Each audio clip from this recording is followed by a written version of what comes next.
ঝড়ো হাওয়ায় গাছের শুকনো পাতা যেভাবে আকাশে উড়ে যায়, বোমার আঘাতে পবিত্র ভূমির মানুষদেরকে সেভাবে আকাশে উঠতে দেখল বিশ্ববাসী। পৃথিবীর ৮০০ কোটি মানুষ, ২০০ কোটি মুসলমান, জাতিসংঘ, ওআইসি, আরব বিশ্ব, কেহই হায়নার হাত থেকে একটি জনপদকে রক্ষা করতে পারল না।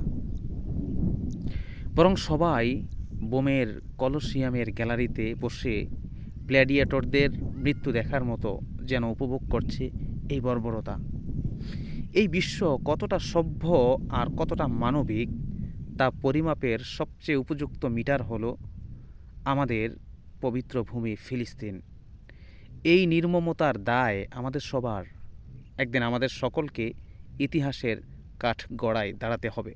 আমাদেরকে দাঁড়াতে হবে হাসরে আল্লাহ পাকের সামনের সেই বিচারের কাঠগড়ায়। মহান রবের কাছে চাওয়া শুধু একটাই, মৃত্যুর আগে এই জুলুমের শেষ যেন আমরা দেখে যেতে পারি।